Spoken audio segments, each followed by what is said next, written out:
بسم اللہ الرحمن الرحیم۔ سبھی پترکار دوستوں کو سلام و آداب۔ آپ سب کا سواگت ہے، استقبال ہے جماعت اسلامی ہند کی اس منتھلی پریس کانفرنس میں۔ جن ایشوز کو پریس نوٹ میں شامل کیا گیا، ابھی بتایا گیا آپ کو، ایک اہم ایشو جو ابھی نیشنل کرائم ریکارڈ بیورو کی جو رپورٹ آئی ہے، کسٹڈی میں خواتین پر، عورتوں پر جو زیادتیاں ہوتی ہیں، اس پر ہماری نیشنل سیکریٹری رحمت النساء صاحبہ بتائیں گی، اور آسام اور اتراکھنڈ میں جو چیزیں ہو رہی ہیں پرسنل UCC کو لے کر اور وہاں کی جو مسلم میرج ایکٹ کو لے کر جو اقدامات کیے گئے ہیں، اس پر ہمارے نائب امیر ملک معتصم صاحب اپنی رائے پیش کریں گے۔ اس سے پہلے میں یہ فارمرز کا جو ایشو ہے، آپ کو پتہ ہے کہ اس سے پہلے بھی فارمرز دلی میں اپنی مانگوں کو لے کر انہوں نے پروٹیسٹ کیا تھا، اور اس وقت جب 3 قانون بنائے گئے تھے فارمرز کے خلاف، ایک طرح سے ان کے خلاف فارمرز نے، کسانوں نے جو پروٹیسٹ کیے، اس کے دباؤ میں حکومت نے وہ تینوں قانون واپس لے لیے تھے، اور یہ وعدہ کیا تھا کہ حکومت کسانوں کے لیے فصل کا منیمم جو سپورٹ پرائس ہے اس کو اشور کرے گی۔ اور اب جو کسان پروٹیسٹ کر رہے ہیں وہ اسی کو لے کر رہے ہیں کہ جو وعدہ کیا گیا تھا منیمم سپورٹ پرائس کا، اس کو قانون بنا کر اس کو اشور کیا جانا چاہیے، اور اس کو صرف مارکیٹ کے مطابق طے نہیں ہونا چاہیے، بلکہ سوامیناتھن کمیشن کی جو ریکمنڈیشنز ہیں ان کے مطابق منیمم سپورٹ پرائس طے ہو، اور اس کو قانون بنا کر اس کو اشور کیا جانا چاہیے۔ یہ ڈیمانڈ ہے کسانوں کی، اور برابر وہ اپنی بات کہہ رہے ہیں، اور پچھلے دنوں ہم نے دیکھا کہ حکومت ان کی بات سننے کے بجائے ان پر جس طرح سے زیادتیاں ہو رہی ہیں، اور لاٹھی چارج اور آنسو گیس، اور 2 کسانوں کی اس میں ڈیتھ بھی ہو چکی ہے اس پورے پروٹیسٹ میں، تو جس طرح سے سرکار ایک سخت رویہ اپنا رہی ہے وہ بہت ہی نقصان دہ ہے۔ حکومت کو چاہیے کہ وہ جلد کسانوں کی ان جائز ڈیمانڈز کو پر غور کرے، اور MSP کو قانون بنا کر اس کو اشور کرنے کی کوشش کرے۔ جماعت اسلامی ہند پہلے بھی ان کی اس ڈیمانڈ کو سپورٹ کرتی رہی ہے، اور ابھی بھی ہم کسانوں کی اس ڈیمانڈ کو سپورٹ کرتے ہیں، اور حکومت سے کہتے ہیں کہ وہ اس پر سیریسلی غور کرے۔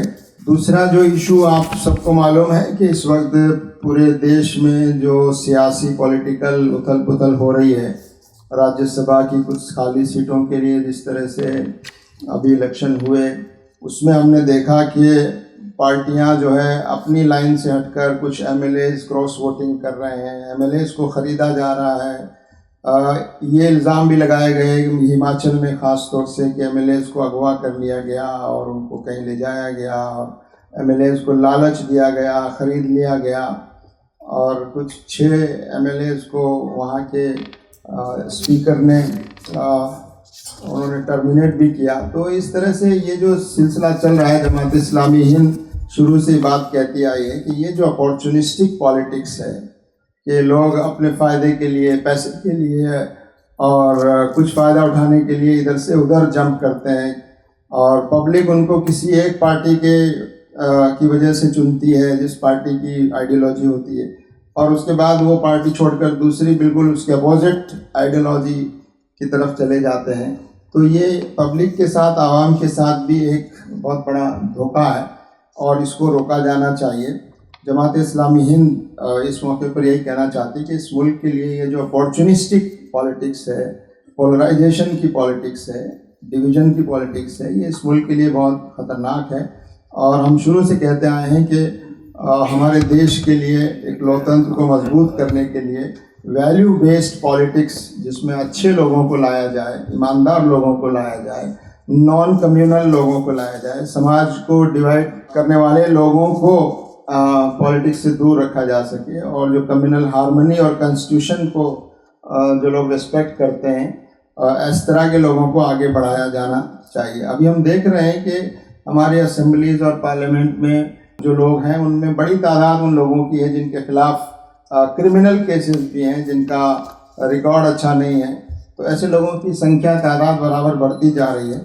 تو یہ جماعت اسلامی ہند اپنی بات کو دہرا رہی ہے کہ اس ملک کے لیے، ملک کی جمہوریت کے لیے، ملک میں امن و امان کے لیے ضروری ہے کہ پالیٹکس میں ویلیوز کو امپورٹنس دی جانی چاہیے، اور اچھے کریکٹر کے لوگوں کو پالیٹکس میں آگے بڑھانے کی ضرورت ہے۔ گورنمنٹ نے ایک سٹیپ لیا ہے کہ مولانا آزاد ایجوکیشن فاؤنڈیشن، جس کے تحت مسلم نوجوان لڑکیوں کو، اسٹوڈنٹس کو اسکالرشپ دیے جاتے تھے، اور اس کا ایک اچھا خاصا بجٹ تھا، اور اس میں ہائر ایجوکیشن میں مسلم کمیونٹی کے بچوں اور بچیوں کو آگے بڑھانے کا ایک اچھا ایک ذریعہ تھا۔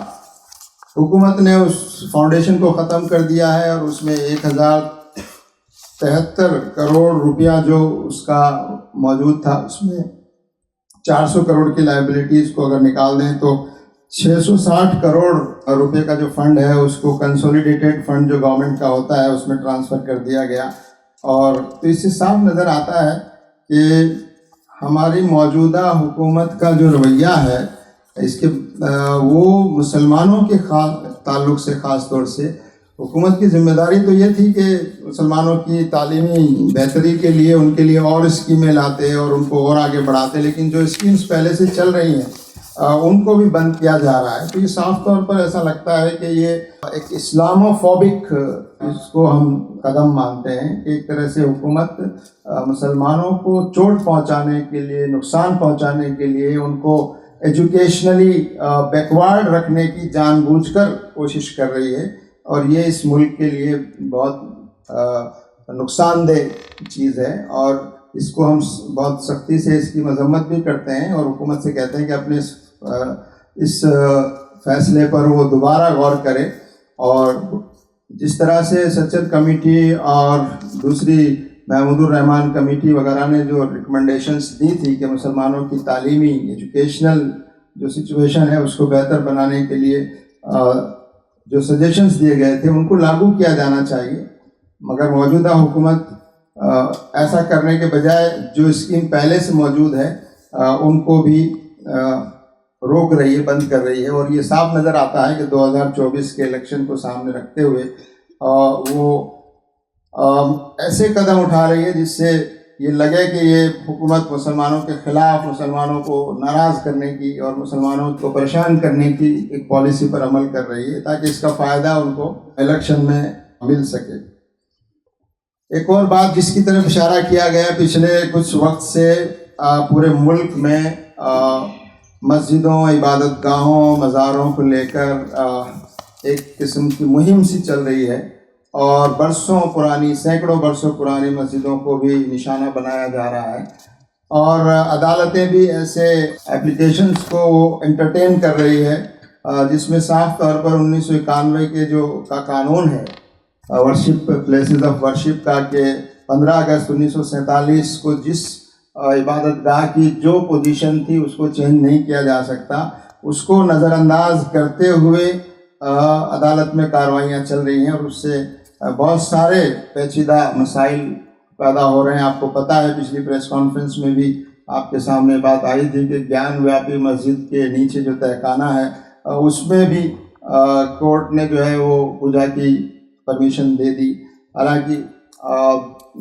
جو کمیٹی ہے وہاں کی انتظامیہ کمیٹی اس نے سپریم کورٹ میں اپروچ کیا ہے، اور سپریم کورٹ نے اس کو سننے کے لیے ایکسیپٹ کر لیا ہے، لیکن یہ جو پوری مہم چلائی جا رہی ہے ایک طرح سے، اور ایک ماحول پورے دیش میں چلایا جا رہا ہے۔ دلی میں بھی کئی مسجدیں نشانے پر ہیں، سنہری باغ کی مسجد کا معاملہ آپ کو معلوم ہے، اور عدالت میں بھی کوششیں ہو رہی ہیں، لیکن اس کے باوجود حکومت جس طرح سے ایک ماحول بنا رہی ہے وہ بہت خطرناک ہے۔ اس کی اور ڈیٹیلز آپ کے سوال جواب کے سیشن میں ہمارے ایک ساتھی انعام الرحمان صاحب جو اس میں برابر لیگل کارروائیوں میں کوشش کر رہے ہیں وہ بھی آپ کو ڈیٹیلز بتائیں گے۔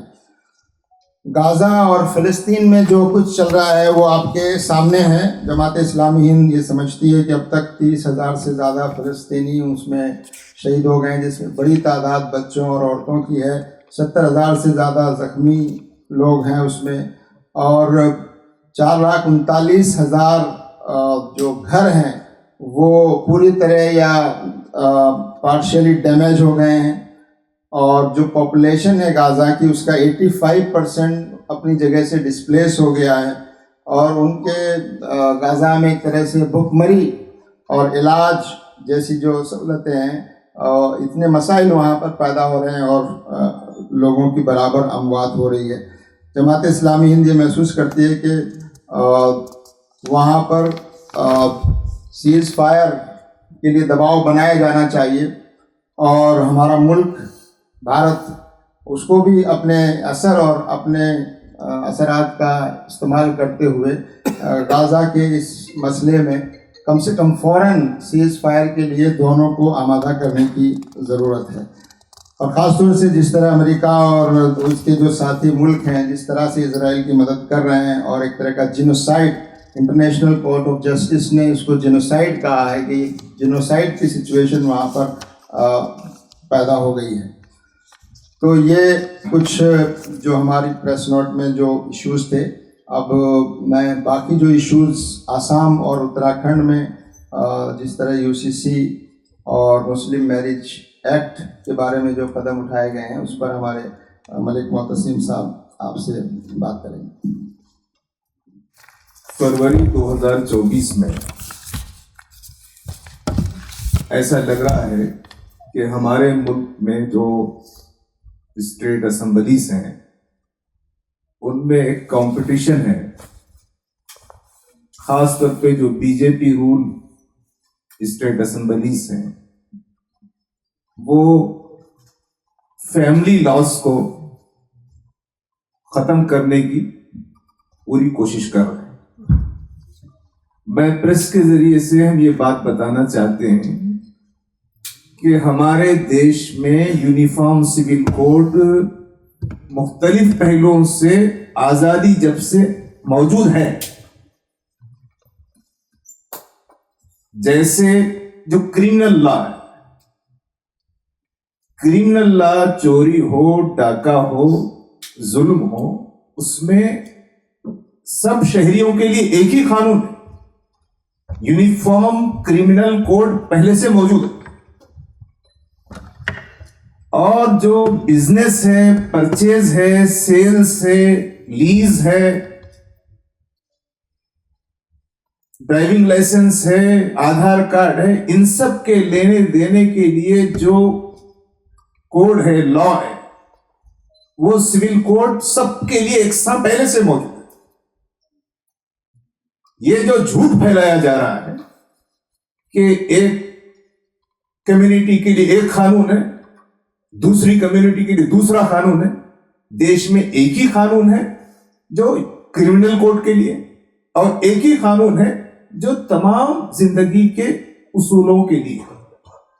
بات صرف یہ ہے کہ فیملی لاس جو خاندانی زندگی ہے، جس میں شادی، بیاہ، طلاق وغیرہ آتا ہے، اس میں ہر کمیونٹی کو اپنے مذہب کے حساب سے، اپنے کسٹمز کے حساب سے شادی بیاہ کرنے کی اجازت ہے، وہ پرسنل لاس ہے۔ تو یہ ایک جھوٹ پھیلایا گیا، اور یہ بات بتائی جا رہی ہے کہ یہ یونیفارم سول کوڈ آئے گا تو نیشنل انٹیگریشن ہوگا۔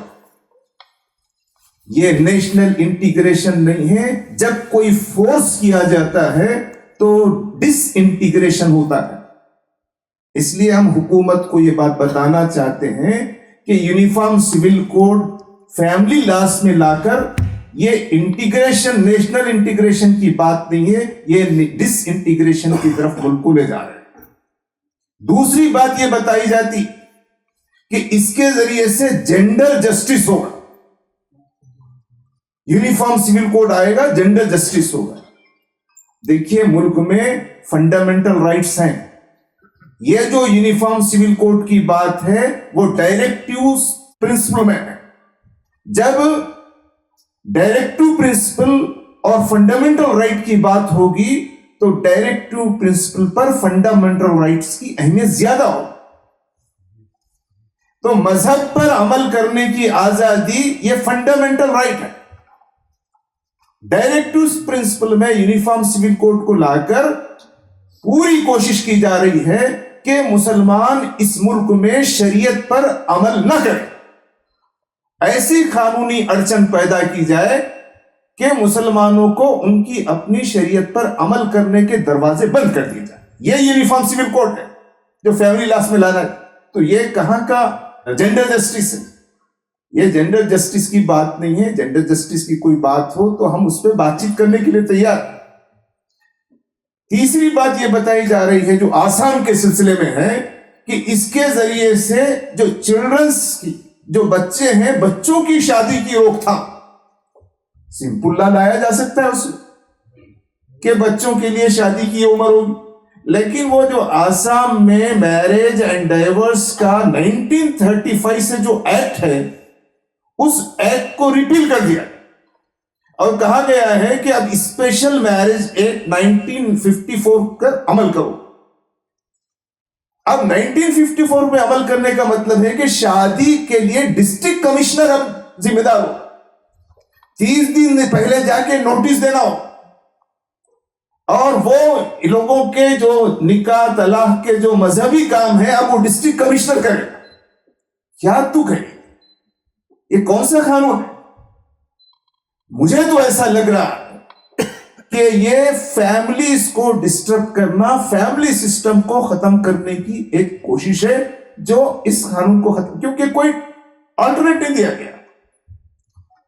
اتراکھنڈ میں تو قانون لایا گیا جبکہ یہ یو سی سی صرف مسلمانوں کو نہیں، ہمارا سمجھنا ہے کہ یہ اتراکھنڈ میں بھی جو یو سی سی کی بات ہے وہ یو سی سی ہے نہیں، جھوٹ ہے، کیونکہ اس میں ٹرائبلز کو الگ کر دیا.